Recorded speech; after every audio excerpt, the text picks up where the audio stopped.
sinabi niya sa akin na tumawag nga si Atong Ang sa kanya. Pinakita pa niya sa akin yung cellphone niya. At yun nga, ang tanong baka daw pwedeng matulungan yung mga pulis niya. Yun yung exact quote. Sa lublob ko, grabe. National Police Commission Commissioner Rafael Calinisan, 2 beses umanong tinangkang suhulan kaugnay ng kaso ng missing sabongero.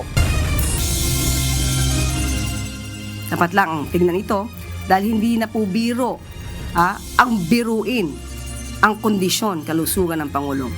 Kaya po ang NBI, alam po natin na mabilis umaksyon ng NBI para maimbestigahan kung sino po ang nasa likod dito. Pagkalat ng pekeng medical test results ni Pangulong Ferdinand Marcos Jr. dapat imbestigahan ng National Bureau of Investigation ayon sa Malacanang. The Supreme Court en banc denied with finality the motion for reconsideration filed by the House of Representatives, which sought to reverse the court's July 25, 2025 decision that declared the articles of impeachment against Vice President Sara Z. Duterte unconstitutional. Apila ng Kamara sa impeachment complaint laban kay Vice President Sara Duterte, hindi pinagbigyan ng Supreme Court. Naunang desisyon na nagdedeklarang unconstitutional ang articles of impeachment, pinagtibay. That calls for our utmost independence and impartiality in appreciating, assessing, and hearing this impeachment complaint. Pagiging patas sa isasagawang pagtalakay sa reklamong impeachment laban kay Pangulong Ferdinand Marcos Jr., tiniyak ng Kamara.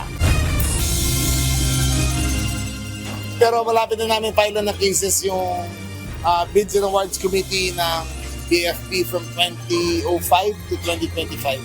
Nakita na namin yung system of bid rigging nila. And it involves billions and billions of pesos. Mga nasa likod ng korupsyon sa bidding sa Bureau of Fire Protection, kakasuhan na.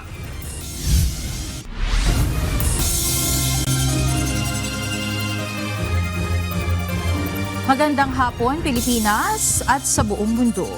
Tayo po ay sabayang napapakinggan sa Radyo La Verdad 1350, ang UNTV Radio.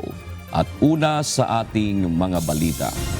Makalipas ang ilang araw, nakawalan ng public engagement, isang video ang inilabas kagabi ng Malacanang kung saan makikitang masaya at masigla si Pangulong Ferdinand Marcos Jr. Mismong ang Pangulo ang nagsabi na maayos na ang kanyang kalagayan matapos na mapabalitang mayroong itong sakit na diverticulitis.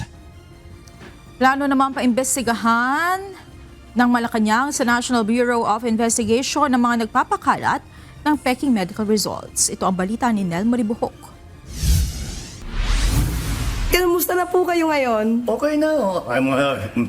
Ang giling ng mga doktor ko. Binigyan lang ako ng mga gamot. At saka patuloy pa rin yung aking antibiotics. Pero okay na ako. Matapos ang ilang araw na pag-absent sa mga scheduled public engagement, naglabas kagabi ng video si Pangulong Ferdinand Marcos Jr. upang personal na magbigay ng update sa kanyang kalusugan. Ayon sa Pangulo, walang dapat ipag-alala ang taong bayan dahil nasa maayos na siyang kondisyon at patuloy na nagpapalakas. Maraming salamat sa lahat ng tao that have been concerned about my health at maraming nagpadala ng mga mensahe na gumaling ka na kaagad. Sabi ko at nagpapasalamat ako sa kanila. Thank you for your concern. But I said I got the best possible medical care that you can have. And that's why I'm already back in harness. Bago ito, may kumalat na dokumento na umano'y resulta ng isinagawang medical test kay PBBM. Agad itong pinabulaanan ng Presidential Communications Office. Maging ang St. Luke's Medical Center, mariing itinanggi na may inilabas silang medical record ng Pangulo. Sa pahayag ng ospital, sinabi nito na fake and falsified ang nasabing medical document. Iginiit rin ng pamunuan ng St. Luke's Medical Center ang kanilang istriktong pagpapatupad ng confidentiality sa pasyente, gayon din ang data privacy. Tanging sa mismong pasyente lamang anila o sa isang otorisadong tao o official hospital channels lamang nila inire-release ang medical results. Dilinaw din ito na ang anumang dokumento o medical records na nakuha sa labas ng authorized channel ay itinuturing na peke o layon lamang na makapanloko. Nais naman ng Malacanang na imbestigahan ng National Bureau of Investigation o NBI ang kumakalat na peking medical test results. Ayon kay Palace Press Officer Undersecretary Claire Castro, hindi dapat ginagawang biro ang kondisyon ng kalusugan ng Pangulo na nagpapagaling mula sa sakit na diverticulitis. Dapat lang tingnan ito dahil hindi na po biro ang biruin ang kondisyon kalusugan ng Pangulo. Kaya po ang NBI, alam po natin na mabilis umaksyon ng NBI para maimbestigahan kung sino po ang nasa likod nito. Kanina no-show pa rin si PBBM sa Philippine National Police Day sa Camp Crame. Tanging si Executive Secretary Ralph Recto ang dumalo sa selebrasyon. Ayon sa kalihim, pinayuhan ang Pangulo ng kanyang mga doktor na magpahinga pa ng 1 linggo. Yes, maayos naman ang Presidente. Palagay ko, napanood naman ninyo yung video. At maraming trabaho ngayon yun, especially sa paperwork. Maraming kailangan pirmahan, marami rin kailangan basahin. Sabi ng kanyang mga doktor, magpahinga na 1 linggo.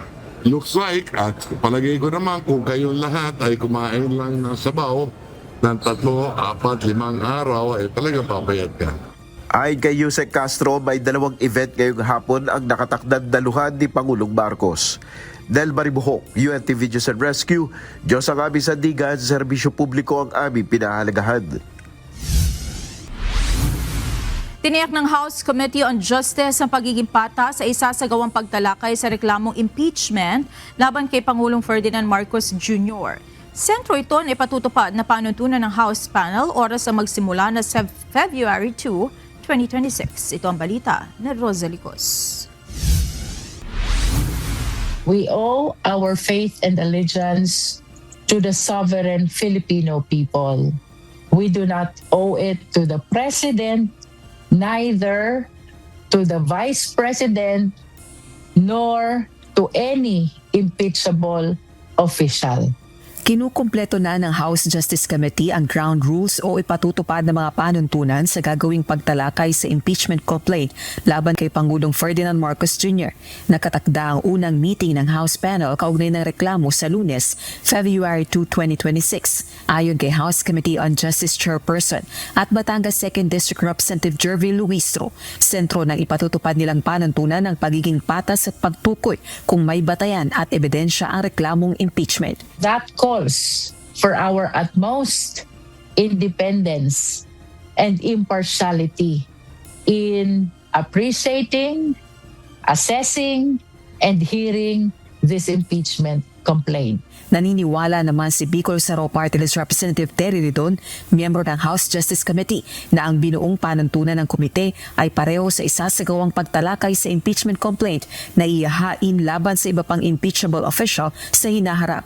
Sa gitna ito ng plano ng ilang grupong paghahain muli ng reklamong impeachment laban kay Vice President Sara Duterte pagkatapos ng February 5, 2026. Ultimately, the disposition of the impeachment cases, whoever it is, whether it's the president, the vice president, or whichever impeachable officer, will be based on facts, it will be based on evidence, and yun po yung guiding principle naman po sa pagdinig nito pong mga impeachment cases po na ito. Pero kung siyang tatanungin, wala pa itong nakikitang dahilan para umusad ang sinasabing articles of impeachment laban kay PBBM. Wala pa at this point. So we would want to wait for the determination of sufficiency in substance para for the complainants to basically provide a little bit more details on their allegations. Iginagalang naman ni Congressman Ridon ang pag-recuse o pag-iwas ni House Majority Leader at Ilocos Norte 1st District Representative Sandro Marcos, presidential son, sa pakikibahagi sa lahat ng pagtalakay, deliberasyon at proceedings ng House of Representatives kaugnay ng impeachment complaint laban kay PBBM. Na kay Tingog Party List Representative Andrew Julian Romualdez naman ang desisyon kung mag-i-inhibit din ito sa proseso. Miyembro ng House Justice Committee ang bagitong kongresista. Si Congressman Romualdez ay pamangkin ni PBBM, anak ni dating House Speaker at Leyte 1st District Representative Ferdinand Martin Romualdez. Wala namang epekto sa gagawing impeachment proceeding laban kay PBBM ang pinal na desisyon ng Korte Suprema na nagdedeklarang unconstitutional ang impeachment complaint laban kay Vice President Sara Duterte na inihain noong 19th Congress. Because remember that the decision of the Supreme Court pertains to the rules on the second mode of filing an impeachment complaint, that is via 1/3 of all the members.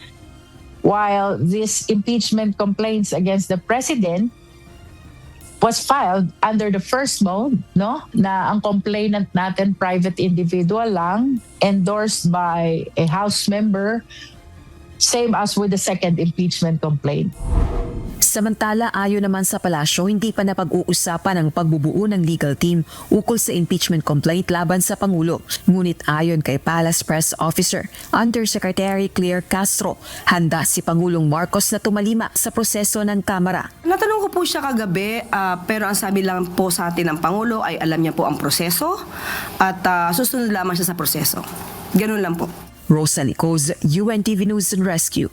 Diyos ang aming sandigan, serbisyo publiko ang aming pinahahalagahan. Malapit na magsampa ng kaso ang Department of Interior and Local Government laban sa mga tiwaling opisyal ng Bureau of Fire Protection of BFP. Nasa 40 opisyal ng kawanihan na isinasangkot sa umuning katiwalian sa proseso ng nakaraang bidding. Ito ang balita ni Ivan Alvarez. Pero malapit na namin file ng cases yung Bids and Awards Committee ng BFP from 2005 to 2025. Nakita na namin yung system of bid rigging nila. And it involves it involves billions and billions of pesos. Handa nang magsampa ng kasong bid rigging sa ilalim ng Republic Act 10667 o Philippine Competition Act ang Department of Interior and Local Government laban sa mga tiwaling tauhan ng Bureau of Fire Protection. Ito'y kasunod ng investigasyon na mayroon umanong mga kumukubra ng kickback at pinagkakakitaan ang mga proyekto ng ahensya na nagkakahalaga ng bilyon-bilyong piso. Ayon kay Interior and Local Government Secretary John Vic Remulla, tukoy na nila kung paano minamanipula ng mga ito ang proseso ng bidding ng ahensya. Sinasabing sangkot dito ang nasa 40 miyembro ng Bids and Awards Committee ng BFP mula taong 2005 hanggang 2025. Basta lahat sila nakasama sa Bids and Awards noon will be charged with bid rigging. Baka 4 na po siguro eh. Hindi na mga 4 na po eh. Kinukuha na namin kompleto ngayon. The full report will be out next week. Bibigay ko sa inyo. Bukod rito, plano ring kasuhan ng DILG ang dating Quezon City Fire Marshal na nangingikil umano sa mga building na ini-inspeksyon ito sa syudad. Tapos kakasuhan na rin namin yung former QC Fire Marshal. Nakita na namin ang link na extortion niya sa mga buildings. Sa isang building lang, dyan sa building sa Cubao. In 1 year, 500 ang require niyang fire extinguishers. Sa next, siya rin the next inspection, 1,500 naman ang require na fire extinguishers. Napag-alaman rin na may kasabwat itong supplier ng mga equipment na kahina-hinala ang pagkakakilanlan. Samantala, una nang sinabi ng pamunuan ng BFP na kaisa sila ng kalihim pagdating sa laban kontra korupsyon. Kaya naman nakikipagtulungan sila sa mga investigasyon. Nire-require ang paggamit ng body-worn camera sa mga tauhan at ipinapatupad na rin ang e-reklamo system. Bahagi nila ito ng paglilinis sa kanilang hanay at pagbabantay sa integridad ng kanilang ahensya. Evan Alvarez, UNTV News and Rescue. Diyos ang aming sandigan, serbisyo publiko ang aming pinahahalagahan. Malayang nakakabiyahe sa mga lugar sa Europa si resigned ako Bicol Party List Representative Zaldico gamit ang pasaporte na inisyu ng ibang bansa.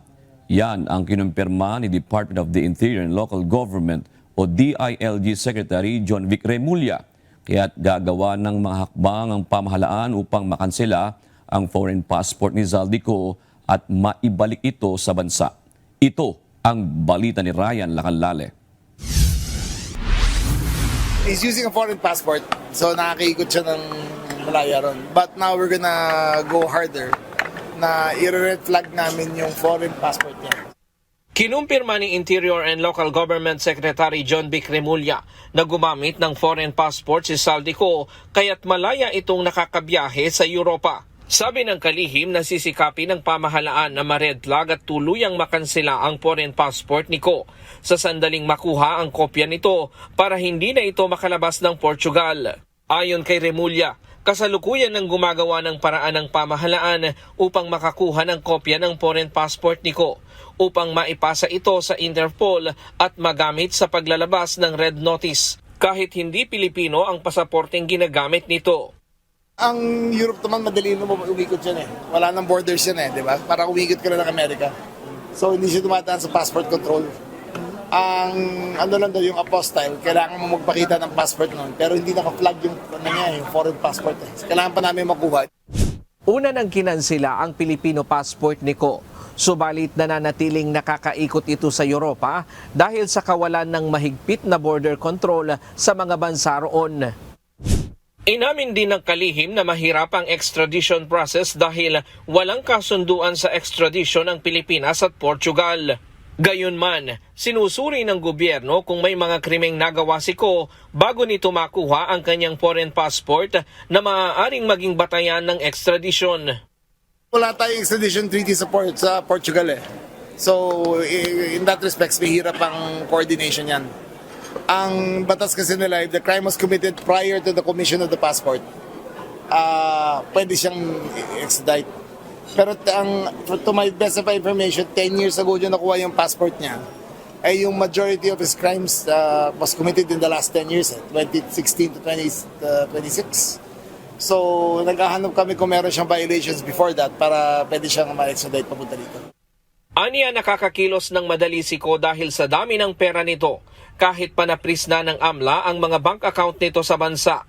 Paniwala ng kalihim, posibleng idinaan ni Ko ang perang ginagamit nito sa Europa sa pamamagitan ng cryptocurrency. Kung alam namin, mga $100 million ang dinala niya abroad via crypto eh. Kung ayun ang nagagamit niya. Criminal talaga. Marunong talaga sa krimen. Pati escape route ng pera, escape route ng bahay niya, kung saan siya titira, alam niya. Escape route ng pera, meron siya. Escape route kung paano siya iikot, alam niya rin. Criminal talaga. More than a congressman, more than a businessman, he was a criminal. Kahit limitado ang galaw ng pamahalaan sa ibang bansa, naniniwala ang DILG na mapapauwi si Ko sa bansa upang mapanagot sa mga kasong kinakaharap nito. Ayon naman kay Palace Press Officer Yusek Castro, tiwala pa rin si Pangulong Ferdinand Marcos Jr. na mahuhuli rin sa lalong madaling panahon si Ko. Hindi natin masasabing may frustration ng Pangulo dahil alam po niya na ang mga namumuno sa mga ahensya ng gobyerno na tumutugis sa mga fugitive ay nagtatrabaho ng ayon sa kanyang utos. Kinakailangan lang po siguro ng talagang mas pursigihin pa ang paghahanap sa mga taong nagtatago sa kamay ng batas. Ryan Lacanlale, UNTV News and Rescue. Diyos ang aming sandigan, serbisyo publiko ang aming pinahahalagahan. Final na ang desisyon ng Korte Suprema sa apela ng Kamara kaugnay ng impeachment complaint na inihain laban kay Vice President Sara Duterte noong nakaraang taon. Ito'y matapos hindi pinagbigyan ng SC ang motion for reconsideration ng House of Representatives na baliktarin ang nauna nilang desisyon na unconstitutional ito. Ikinatawa rin ng kampo ng pangalawang Pangulo ang desisyon ng Supreme Court. Ito ang balita ni Dante Amento. The Supreme Court en banc denied with finality the motion for reconsideration filed by the House of Representatives, which sought to reverse the court's July 25, 2025 decision that declared the articles of impeachment against Vice President Sara Z. Duterte unconstitutional. Pinagtibay ng Korte Suprema ang kanilang desisyon noong July 25, 2025 na ideklarang labag sa konstitusyon o unconstitutional ang articles of impeachment laban kay Vice President Sara Duterte. Ayon kay Supreme Court spokesperson Attorney Camille Ting, sa inilabas na ruling kahapon, hindi pinagbigyan ng korte ang motion for reconsideration ng House of Representatives na baliktarin ang naunang desisyon. Binigyang din ng hukuman na labag sa one-year bar rule ang ika-4 na articles of impeachment na isinumite sa Senado noong February 5, 2025. It affirmed that the fourth impeachment complaint transmitted to the Senate on February 5, 2025 was already barred by Article 11, Section 3, Subsection 5 of the Constitution. Dagdag pa ng kataas-taasang hukuman, labag din sa konstitusyon ang kawalan ng aksyon ng Kamara sa naunang 3 impeachment complaint na hindi ito isinama sa order of business sa loob ng 10 araw. Batay sa interpretasyon ng Korte, ang session days sa Article 11 ng Konstitusyon ay calendar days at hindi gaya ng pakahulugan ng Kamara na ito ay legislative session day. Session days as used in Article 11, Section 3, Subsection 2, or for purposes of the first mode of initiating an impeachment complaint, does not mean legislative session days. A session day for purposes of Article 11 in the Constitution was given its plain and ordinary sense, which the court interprets to mean a calendar day in which the House of Representatives holds a plenary session.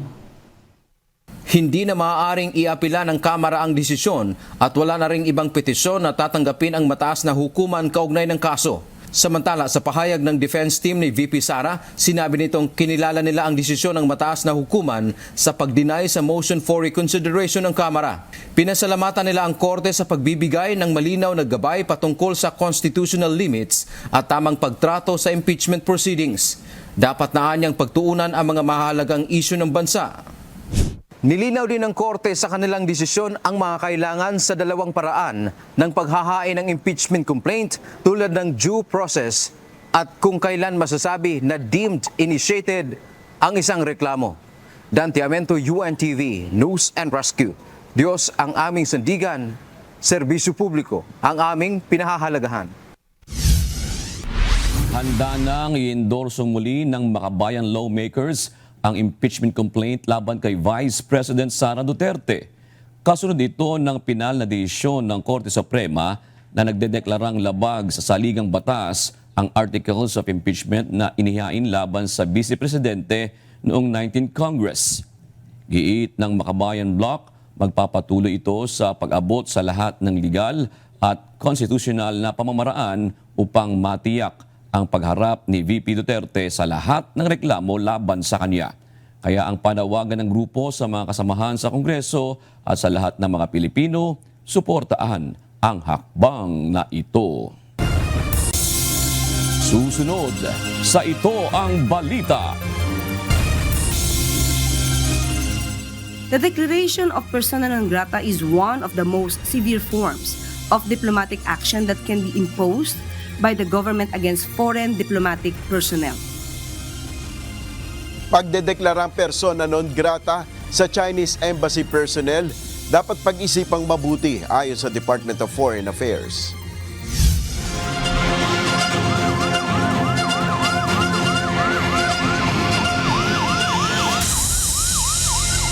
Sugatan sa aksidente ang isang motorcycle rider sa Caloocan City. Bagaman hindi malubha ang tinamo niyang sugat, sinamahan siya ng UNTV News and Rescue Team na makapunta sa ospital matapos nilang lapatan ng first aid. Ito ang balita ni Marilyn Salazar. May masakit sa'yo, kuya? Okay lang po sa inyo. Check namin kayo, kuya. Sir, tulungan na po namin. Nadaanan ng UNTV News and Rescue ang isang 26 anyos na lalaking rider na nakaupo sa gilid ng gutter sa kahabaan ng Dagat-Dagatan Avenue, Caloocan City. Nangyari ang aksidente bandang alas 12 ng madaling araw, January 28. Agad naman itong nilapitan ng team upang malaman kung ano ang kailangan nitong tulong. Iniinda ng rider ang pasa at pananakit ng ibabang bahagi ng kanyang kaliwang dibdib at pamamaga ng kanang paa nito. Agad nilapatan ng pangunang lunas ng grupo ang pasyente sa pamamagitan ng paglagay ng cold compress sa injuries nito. Hindi naman po nahihilo, nasusuka. Kayo nakagitna kayo, sir, kanina. Tapos nag-minor kayo sa lubak, nagulat kayo. Nasa po ba kayo? Sumalpok talaga siya, miss. Buti yung wing 2 naman po yung Nag-BBP ka? Kasi natumbar yung talaga. Ayon sa rider, habang binabaybay ang kahabaan ng Dagat-Dagatan Avenue, Caloocan City, nagminor ito dahil sa lubak sa kalsada. Subalit bigla namang sumalpok sa kanyang likuran ang isa pang paparating na motorsiklo.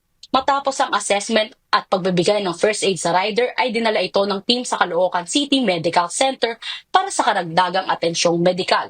Sa mga nangangailangan ng agarang tulong sa panahon ng aksidente o sakuna, maaaring makipag-ugnayan sa UNTV News and Rescue Hotline 8911 UNTV o 8911-8688.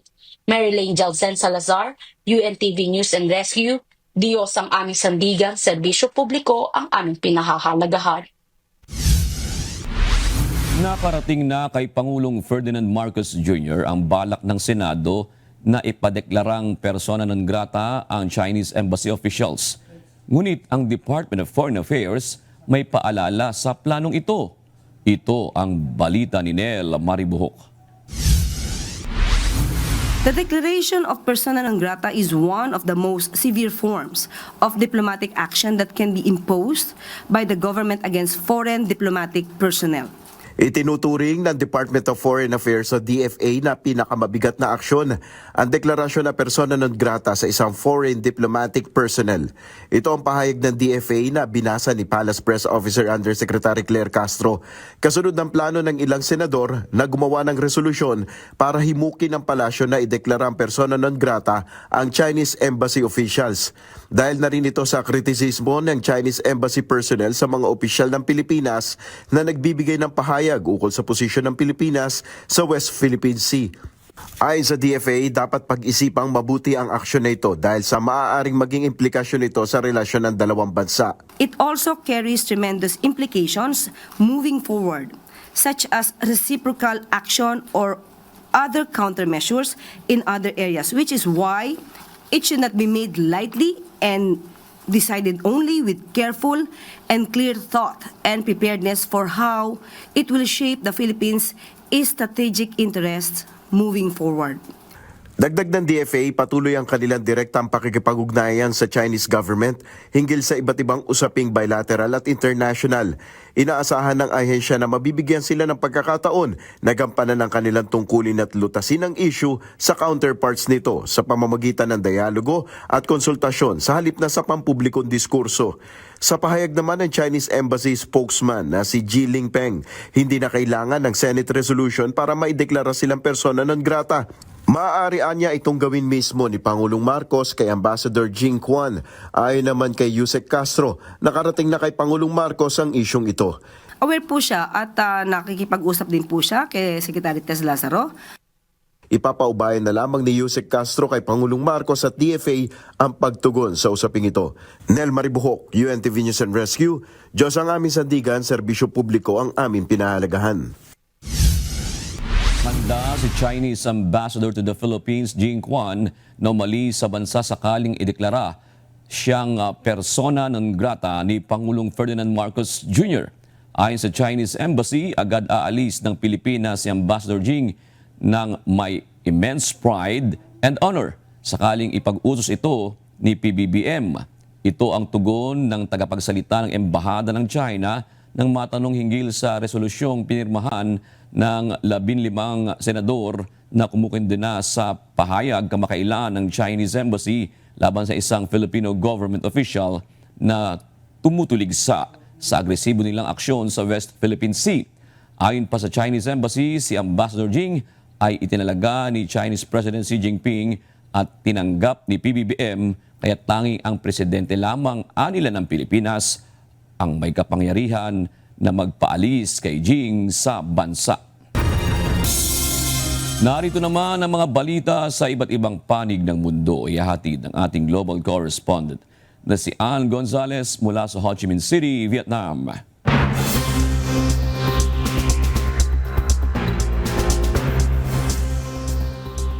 Magandang gabi, June.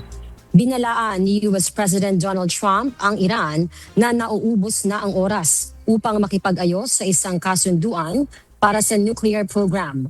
Kasunod ito ng tuloy-tuloy na pagdami ng US military forces sa lugar. Bilang tugon, sinabi ni Iran Foreign Minister Abbas Araghchi na handa rin naman ang kanilang armed forces sa anumang agresyon o pag-atake. Iginiit ng Iran na ang programang nuklear nito ay ganap na mapayapa at paulit-ulit na itinanggi ang mga akusasyon ng US at mga kaalyado nito na naghahangad itong bumuo ng mga sandatang nuklear. Walang nakaligtas sa 15 sakay ng isang maliit na passenger airline na bumagsak sa liblib na lugar sa Northern Colombia, ayon sa Transportation Ministry ng Colombia. Kabilang sa mga nasawi ay ang isang miyembro ng House of Representatives na kinilalang si Diogenes Quintero at isang social leader na tumatakbo para sa Kongreso na si Carlos Salcedo. Ayon sa ulat, nanggaling ang naturang eroplano sa Cucuta patungo Ocaña nang biglang mawalan ito ng komunikasyon sa air traffic controller ilang minuto matapos itong mag-take off. Hindi pa matukoy sa ngayon ang sanhi ng plane crash, ngunit sinabing magsasagawa ng investigasyon ang mga opisyal patungkol dito. Samantala, nagpaabot naman ang kanyang pakikiramay si Colombian President Gustavo Petro sa lahat ng mga pamilya ng nasawi.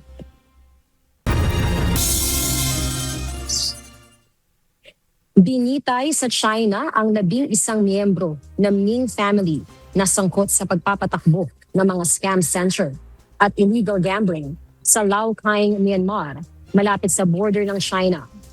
Nahatulan noong Setyembre ng nakaraang taon ang naturang miyembro ng mafia clan sa iba't ibang mabibigat na krimen gaya ng homicide, illegal detention at fraud. Ang nasabing pagbitay ay pagbibigay babala ng Beijing laban sa mga sindikatong sangkot sa online scams kung saan karamihan sa kanilang biktima ay mga Chinese. Gayunpaman, napaulat na nagsilipat na ang ibang scam network sa mga lugar na hindi makokontrol ng China, gaya sa Myanmar at Thailand, maging sa Cambodia at Laos. Nagsagawa ng military drills ang Taiwan bilang pagpapaigting ng kanilang paghahanda sa posibleng pag-atake ng China sa karagatan sakop ng bansa.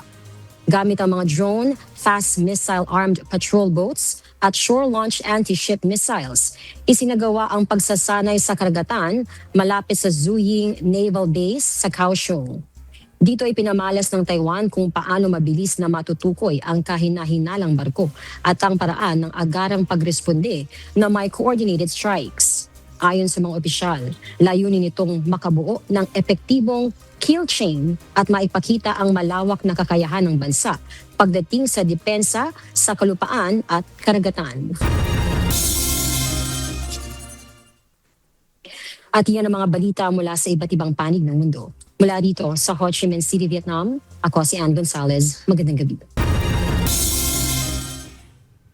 Isinusulong ng Pilipinas ang negosasyon sa Code of Conduct sa South China Sea sa nagpapatuloy na ASEAN 2026 na ginaganap ngayon sa Cebu. Ang Code of Conduct na ito ay isang kasunduang binubuo ng ASEAN at China upang magtakda ng mga patakaran sa pagkilos sa pinag-aagawang teritoryo. Layunin nitong maiwasan ang karahasan at panatilihin ang kapayapaan kung saan hinihikayat ang mga bansa na resolbahin ang isyu sa teritoryo sa mapayapang paraan at naaayon sa pandaigdigang batas. Ayon kay Foreign Affairs Secretary Maria Teresa Lazaro, inaasahang matatapos ang negosasyon o mararating ang konklusyon ng COC na ito ngayong taong 2026. We welcome the positive momentum and progress achieved in the ongoing negotiations on the Code of Conduct in the South China Sea. We will endeavor to conclude the negotiations of an effective and substantive Code of Conduct that is in accordance with international law. Bumagal ang full-year economic growth ng Pilipinas base sa report ng Philippine Statistics Authority para sa taong 2025. Ayon sa ahensya, ang huling quarter na nagdaang taon ay lalo pang pinabagal dahil sa mga issue na nakaapekto sa negosyo at kumpiyansa sa bansa. Ito ang balita ni Jed Narasina. The source of the deceleration is the main one is the weakened consumer and business confidence that resulted from the corruption scandal, infrastructure corruption scandal. No? Pinabagal ng issue sa flood control projects ang ekonomiya ng bansa nitong huling quarter ng taong 2025.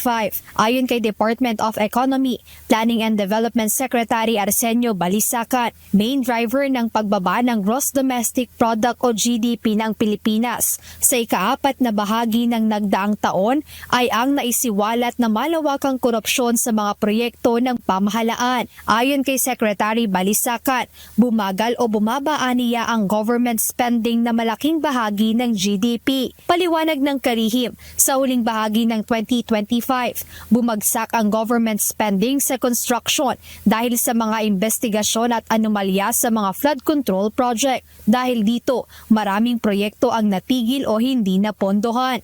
Kaugnay nito, para sa ekonomistang si Michael Ricafort, dahil rin sa political noise na nangyayari, kaya bumaba ang kumpiyansa ng mga investor sa bansa. 2 straight quarters, yun ang main reason. Siyempre, nahaluan na lang ng ibang dahilan tulad ng, siyempre, investors wait and see muna. Down ng investments by 10.9%, no? Year on year. No? Isa sa mga bumaba. So, hindi siya nakatulong. Bukod sa government underspending, yung mga investors, wait and see muna. No? Yung mga desisyon nila, dahil nga sa political noise, naka-apekto yun, no? Kaya parang hinihintay muna nila until dust settles bago sila mag-invest in a big way uli, no? That's investor confidence and sentiment na naapektuhan ng political noise. Kitang-kita aniya ang pagbagal ng takbo ng ekonomiya sa nakalipas na taon dahil 4.4% lang ang full-year economic growth na ibig sabihin ay hindi nito naabot ang target ng gobyerno na paglago ng ekonomiya na 5.5% hanggang 6.5%. Sa kabila nito, tiniyak ni Secretary Balisacan na mabilis na gumagawa ng mga hakbang ang gobyerno para makabawi at maibalik ang tiwala at kumpiyansa ng publiko, maging ng mga namumuhunan sa pamahalaan at sa Pilipinas. We need to regain the trust as quickly as possible. And so the various measures that we're implementing in government right now have to do with improving accountability, improving transparency. You should see in the next couple of months changes in the way government agencies report their projects and programs.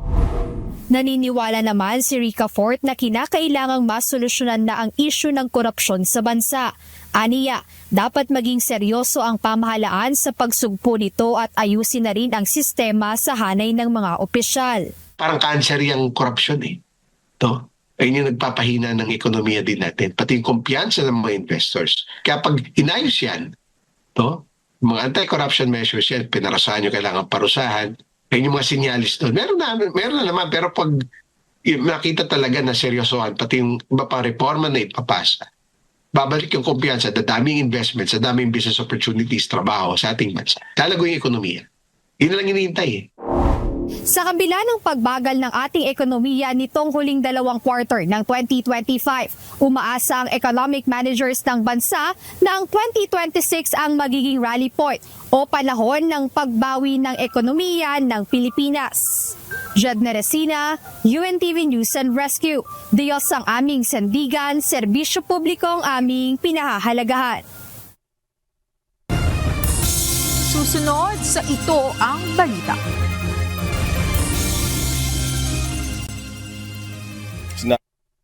Tumawag nga si Atong Ang sa kanya, pinakita pa niya sa akin yung cellphone niya. At yun nga, ang tanong baka daw pwedeng matulungan yung mga pulis niya. Yun ang exact put. Sulublob ko. Grabe. National Police Commission Commissioner Rafael Calinisan, 2 beses umanong tinangkang suhulan kaugnay ng kaso ng missing sabongero. A roving supervisor was installed to directly supervise the profiling of passengers upon entry to the terminal.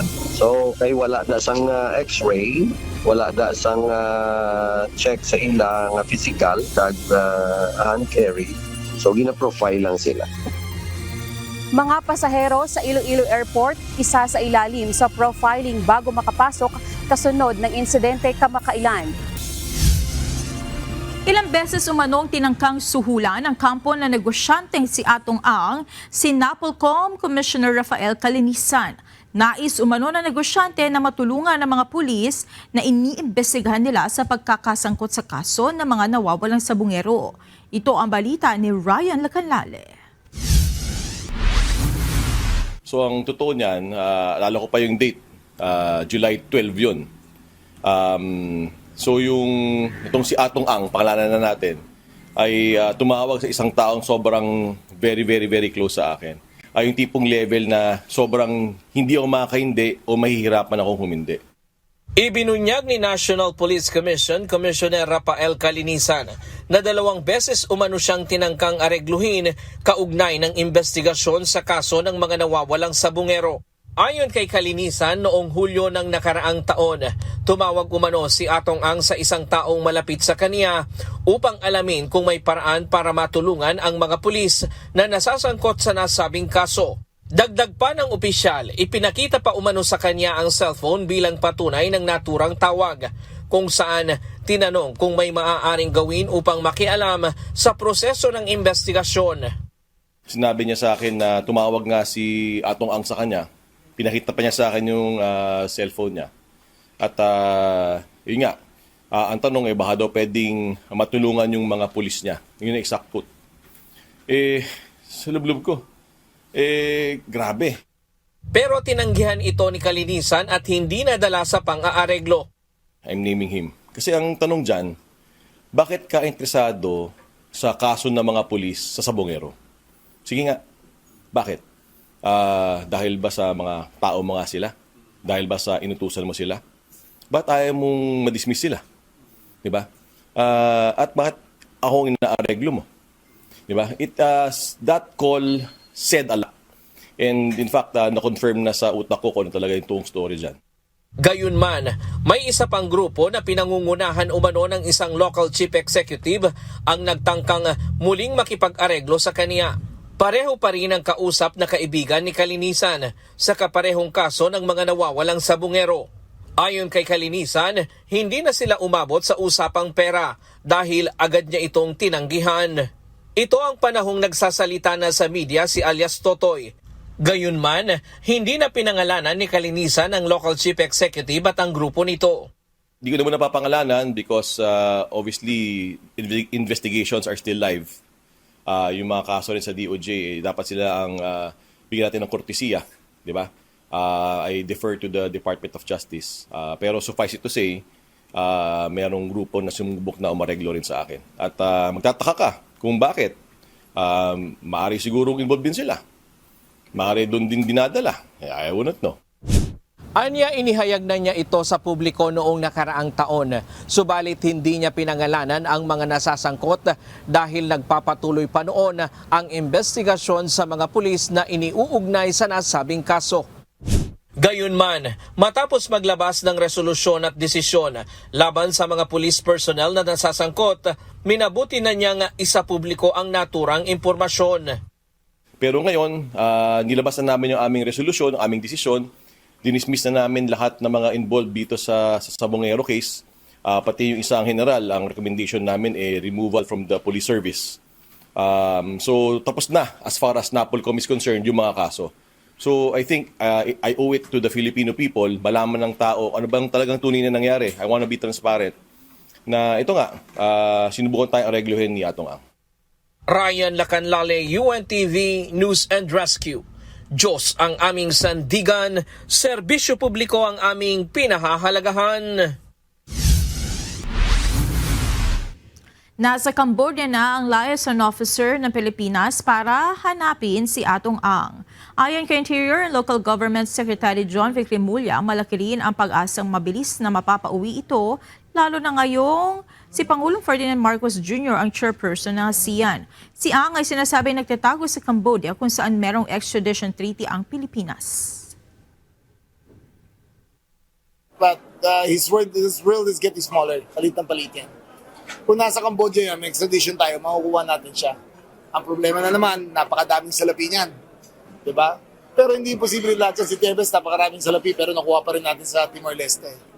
So with ngayon na Pangulo ng asihan ang ating presidente, baka sakali ang coordination meeting niya mas maganda.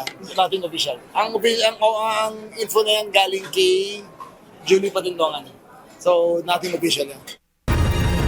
Isa sa ilalim sa profiling ang lahat ng mga pasaherong papasok sa Iloilo International Airport. Samantala, naharap naman sa patong-patong na kaso ang pasaherong tumangging isuko ang kutsilyo at nanlaban sa mga pulis. Ito ang balita nila Lane Moreno. A roving supervisor was installed to directly supervise the profiling of passengers upon entry to the terminal. So kay wala da sang x-ray, wala da sang check sa ilang physical kag hand carry. So gina-profile lang sila.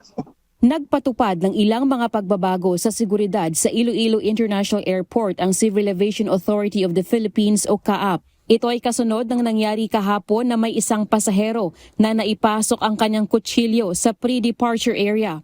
Ayon sa CAAP Iloilo, sa entrance pa lang ng paliparan ay isa sa ilalim sa profiling ang lahat ng mga pasahero. Dito titingnan ang kanilang mga valid ID, kukunin ang kanilang mga records o data at plane ticket. Maliban sa naka-duty na 2 white guards sa entrance ng departure area, mayroon na ring roving supervisor na siyang nagsusupervise sa profiling.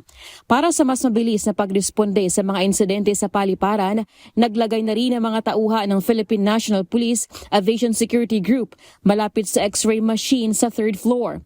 Pag-uusapan pa ng Airport Security Committee kung ano ang magiging rekomendasyon nila sa nangyaring insidente. Kabilang narito kung ibabalik o hindi sa airport entrance ang x-ray machine o may mga ipapatupad na bagong security protocol. Kasalukuyang nakalagay sa back of the house ang x-ray machine para mag-scan ng mga check-in baggage bago ikarga sa eroplano. Samantala, maharap naman sa patong-patong na kaso ang 54 anyos na pasaherong si Roland Lanyohan. Kabilang narito ang attempted homicide, direct assault, grave threat at resisting arrest. Dati siyang kasuhan ng attempted homicide because in-attempt niyang several times to stab the police officers. Then yung direct assault on the part of the person in authority. Bandang 5:00 ng hapon kahapon nang mabaril ng pulis si Lanyohan sa pre-departure area. Matapos na tumanggi itong isuko ang kanyang dalang kutsilyo at manlaban sa mga pulis. Nakita kasi sa x-ray machine na may labang ipinagbabawal na item ang kanyang bag. Pero sa halip na makipagtulungan sa mga screening officer, tumakas ito, bit-bit ang kanyang gamit. Nasa ospital na ngayon si Lanyohan para magpagaling dahil sa tinamong sugat sa dibdib. Lelaine Moreno, UNTV News and Rescue. Diyos ang aming sandigan, serbisyo publiko ang aming pinahahalagahan. Umabot na sa 11 mga bangkay na malapit sa dagat sa Balok-Balok Island sa Basilan ang na-recover ng mga otoridad. Ito ay kasunod ng sinasagawang search and rescue operations matapos na lumubog ang Roro vessel na MV Tricia Kirsten 3 noong Lunes. Sa post ni Mayor Arsina Laha Kahingnano ng Pilas Island, Haji Mutamad sa Basilan, sinabi nito na mayroon ng 11 mga bangkay ang na-recover na palutang-lutang sa dagat. Gayunman, kailangan pa rin anyang hintayin ang opisyal na ulat mula sa Philippine Coast Guard. Nauna nang iniulap ng PCG na may 10 pang hinahanap na sinasabing sakay ng lumubog na Roro vessel. Manatiling nakatutok sa UNTV, magbabalik ang Ito ang Balita. Panggulo lamang umano ayon sa Office of the Ombudsman ang petisyon ni Zaldico sa Korte Suprema kung saan hiniling nito na mapawalang bisa ang kasong isinampa sa kanya kaugnay ng flood control corruption scandal. Lumalabas din sa inihaing petisyon ni Ko na nasa Sweden ito noong nakaraang buwan. Ito ang balita ni Bernard Daris. Tinawag ng Ombudsman na dilatory tactics lamang ang petisyong inihain sa Korte Suprema ni resigned Congressman Zaldico. Sa isang pahayag, sinabi ng tagapagsalita ng Office of the Ombudsman na si Assistant Ombudsman Miko Clavano na layon lamang nito na guluhin at antalain ang kanilang malalimang investigasyon sa mga iligal na gawain at katiwalian ng nagbitiw na mambabatas. Mananatili anya silang nakafocus sa ginagawang pagsisiyasat sa mga anomalyang kinasasangkutan nito. Sa kanyang petisyon sa Supreme Court, hinihiling ni Saldico na maglabas ng Temporary Restraining Order o TRO upang pigilan ang pag-usad ng kaso sa Sandigan Bayan at tuluyang ipawalang bisa ang graft at malversation charges na inihain ng Ombudsman. Sa resolusyon ng Office of the Ombudsman noong November 14, 2025, pinakakasuhan si Ko at iba pang mga individual kaugnay ng anomalya sa 289 million pesos na flood control projects sa Nauhan Oriental, Mindoro. Ayon sa kampo ni Ko, nalabag ang karapatan ng dating kongresista na maabisuhan na may reklamo laban sa kanya. Ang pagdinig umano sa reklamo ng Independent Commission for Infrastructure o ICI ay closed door. Umabuso din umano sa diskresyon o pagpapasya ang ombudsman dahil walang anumang utos na maghain ito ng kanyang kontrasalaysay. Hindi rin umano binigyan ng kopya si Ko ng kopya ng case record sa preliminary investigation. Minadali rin umano ng ombudsman ang ginawang investigasyon. Binigyang din ng kampo ni Ko walang sapat na batayan para kasuhan ang dating kongresista. Makikita sa verification ng petisyon ni Saldico na nasa Stockholm, Sweden ito nitong buwan ng Enero. Pinanumpa nito sa harap ng isang notary public doon na totoong siya ang naghain ng petisyon sa Korte Suprema sa pamamagitan ng kanyang mga abogado. Bernard Dadis, UNTV News and Rescue. Diyos ang aming sandigan, serbisyo publiko ang aming pinahalagahan. Nagsagawa ng study visit sa Bustos at Bulo Dam maging sa solar irrigation system sa Bulacan si Senator Sherwin Gatchalian. Sa kanyang pagdalaw, sinabi ng senador na malaki ang tiwala niya na walang nagaganap na ghost project ang National Irrigation Administration o NIA. Ito ang balita ni Nestor Torres. Yung mga iba't ibang irrigation systems para maintindihan natin itong irrigation systems ng ating bansa kasi malaking budget ang pumupunta sa NIA at importante maintindihan natin at paano nakakatulong to sa mga farmers. Pasado alas 9 kanina nang magtungo si Senator Win Gatchalian at NIA Administrator Engineer Eddie Guillen sa Barangay Sampaloc, Bustos, Bulacan. Dito inalam ng senador ang estado ng ilang pasilidad at mga dam na itinayo sa ilalim ng NIA. Kabilang na ang solar irrigation system na pinatayo pa noong 2020, ang nasirang rubber gate ng Bustos Dam at ang Bulo Dam Small Irrigation Project sa bayan ng San Miguel. Ayon sa senador bilang kinatawan ng Finance Committee sa Senado, layo ng study visit na maintindihan niya ng lubusan ang operasyon ng National Irrigation Administration maging ng iba't ibang mga ahensya. Gusto ko sanang tignan personally kung naayos na yung mga dapat ayusin para ma-assure natin na hindi nasasayang yung pondo ng ating pamahalaan. At kanina kausap natin mga irrigators sa mga pag-uusap ko, mukhang happy sila at satisfied dito sa project na ito. Yun lang nga, hindi pa nako-cover buong service area nila, so kailangan ma-expand pa yung mga irrigation system. Base sa obserbasyon ng senador, wala anya siyang nakikita na anomalya o ghost project ng NIA. Nakikita nila sa plano pa lang, kasama na sila doon. Sa implementation, nakikita nila kaagad kung saan pumupunta yung plano, saan pumupunta yung project. So mukhang sa interaction ko ngayon na imposible magkaroon ng ghost project dahil nakatutok yung mga irrigators natin. Samantala, pakiusap naman ng Irrigation Administration ng NIA na gawin ng 200 billion ang budget para sa infrastructure project sa mga irrigation system. 47 lang sir ang budget. Sa aking pagtaya, need talaga ng additional 200 billion budget for irrigation development para ma-sustain lahat. Kasi napakarami pang dams na hindi pa nagagawa. Hindi po kakasya sa luwang po ng ating ng Pilipinas. Kung maaari, gawin kahit 200 billion para ma-sustain na po lahat, para ma-concrete na lahat yung mga kanal, mga service road, at laking dagdag na tulong sa aming mga magsasaka pag nagawa yung na concrete yung mga line yung kanal. Samantala, bukod sa NIA, kasama rin sa tututukan sa study visit sa budget sa Senado ang Department of National Defense, Department of Agriculture na mga agency anya na di nito masyadong kabisado. Nestor Torres, UNTV News and Rescue. Diyos ang aming sandigan, serbisyo publiko ang aming pinahahalagahan. Pinuna sa Senado ang pagkakaroon ng 8 miyembro ng gabinete ni Pangulong Ferdinand Marcos Jr. na nananatiling acting secretary lamang ang Estado. Hindi pa rin dumadaan ang mga ito sa kumpirmasyon ng Commission on Appointments alinsunod sa itinatakda ng konstitusyon. Ito ang balita ni Asher Cadapan Jr. A growing number of crucial government agencies are being led not by duly confirmed cabinet secretaries but by officials merely serving in an acting capacity. Tila nabahala si Senate Deputy Minority Leader Rodante Marcoleta sa dami ng nakaupong acting cabinet secretaries. Ayon kay Senador Marcoleta, hindi dapat hinahayaan ng Republika na pamunuan ng mga opisyal na hindi nakasunod sa itinakda ng konstitusyon. Kabilang sa mga tinukoy ni Senador Marcoleta ng mga ahensya pinamumunuan ng acting secretary ay ang Office of the Executive Secretary. Gayon din ang Department of Finance, Department of Public Works and Highways, Department of Justice, Department of Budget and Management, Department of Environment and Natural Resources, Department of Transportation at ang Presidential Communications Office.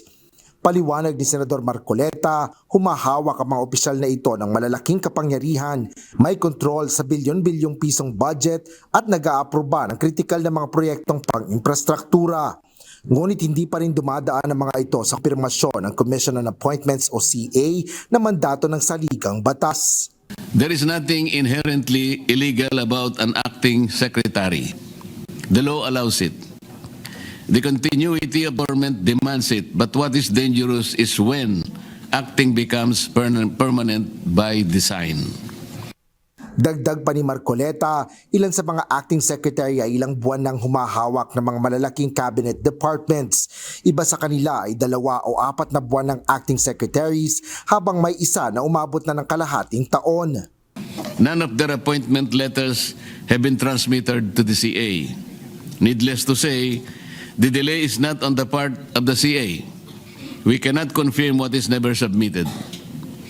If Malacanang does not transmit the appointments, the Constitutional Commission is made powerless. Under the rules of the Civil Service Commission, Sinuportahan naman ng ilang miyembro ng mataas na kapulungan ng Kongreso ang punang ito sa gitna ng mga acting secretary. Kinilala ni Senate Majority Leader Juan Miguel Zubiri ang magagandang punto na inilahad nito. I think the crafters of the Constitution try to be sure about the checks and balances of government by having the person or these appointees go through the Commission on Appointments, Mr. President, to look at their background, to look at their fitness for the positions. Palaisipan rin kay Senate President Panfilo Lacson kung bakit hindi naglalabas ng ad interim appointments ang palasyo. Sa kabila ito ng personal niya ring pagpapaalala sa ilang acting secretary para sa kanilang kumpirmasyon mula sa CA. So all these things will be clarified during the committee hearing or hearings that may be conducted once the referral is made. So this just in jest, Mr. President, this is one of the very few times that I'm in agreement with Senator Marcoleta. Bunsod nito, napagkasunduan sa plenaryo na magsagawa ng pagdinig ang kaukulang komite ng Senado para aksyonan ito at dinawin kung anong dahilan ng naturang antala. Asher Cadapan Jr., UNTV News and Rescue. Diyos ang aming sandigan, serbisyo publiko ang aming pinahahalagahan. Mananatili pa rin sa pwesto bilang kalihim ng Department of Tourism si Secretary Cristina Frasco. Ito ay sa gitna ng usap-usapang papalitan siya sa gitna ng mga issues sa Philippine travel industry. Partikular na ang mas mataas na domestic airfare kumpara sa foreign destinations. Ayon sa palasyo, nananatiling tiwala si PBBM sa Tourism Chief. Yes. She still enjoys the trust of the President. Mahigpit na binabantayan ng Department of Health ang banta ng Nipah virus at iba pang sakit. Ayon kay Palace Press Officer Undersecretary Claire Castro, nagbabantay ang Bureau of Quarantine sa Nipah virus na napabalitang na-detect sa ibang bansa. Ayon pa sa opisyal, inaayon ng DOH ang kanilang mga protocol sa mga pinakabagong updates mula sa World Health Organization. Alinsunod na rin sa direktiba ni Pangulong Ferdinand Marcos Jr. Ito'y alinsunod sa direktiba ni Pangulong Ferdinand R. Marcos Jr. na panatilihing ligtas ang mga Pilipino mula sa mga infectious diseases. Tinitiyak din ng DOH na nananatiling alerto at proactive ang screening sa ating mga border gamit ang on-arrival thermal scanning, trained observation at masusing pagkilatis sa mga online health declaration.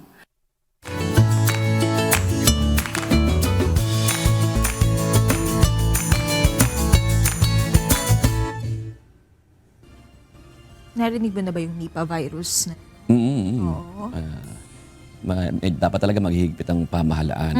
Diba? Kasi tulad dati nung COVID, sabi ganito, ayun pala, meron na pala rito talaga, di ba? Oo, dapat yung tracing talaga. At saka, wag natin masyadong although ayaw rin naman natin maglaganap ng takot, no? Right. Pero at the same time, wag din natin ipagwalang bahala. Yun. Correct. Ang sakit na ito kasi we don't want another, part 2 nung nangyari nung nakaraan. Of course, we don't want that to happen again.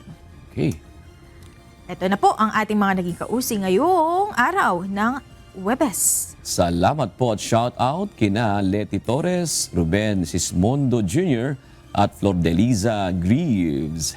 Gayon din kay June Bohol, Jeline Piazon at Irvin Riddle Jr. Mga kasangbahay, kung may mga istorya po kayong nais balikan sa Ito Ang Balita, pwede niyo po ito muling mapanood sa aming mga official social media account. Magtungo lamang po sa UNTV News and Rescue YouTube channel at i-click ang subscribe button. Gayon din sa aming Facebook, Instagram, X at TikTok accounts. Mapapanood nyo rin po rito ang iba pang news programs ng UNTV, pati na iba pang video ng nag-iisang public service channel. Kaya subscribe, like, and share. Narito naman ang salita ng Diyos na ating sandigan mula sa aklat ng Amos 5:14 na nagsasabi, magsihanap kayo ng kabutihan at huwag kasamaan upang kayo'y mga buhay at sa gayoy ang Panginoon, ang Diyos ng mga hukbo ay isa sa inyo gaya ng inyong sinasabi.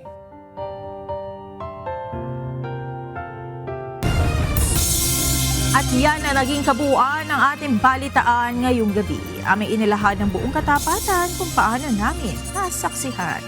Kayo po'y makapagtitiwala ng aming nakita at narinig, ang aming ibinabalita. At dito po sa UNTV, Diyos ang aming sandigan. Serbisyo publiko ang aming pinahahalagahan. Magandang gabi po.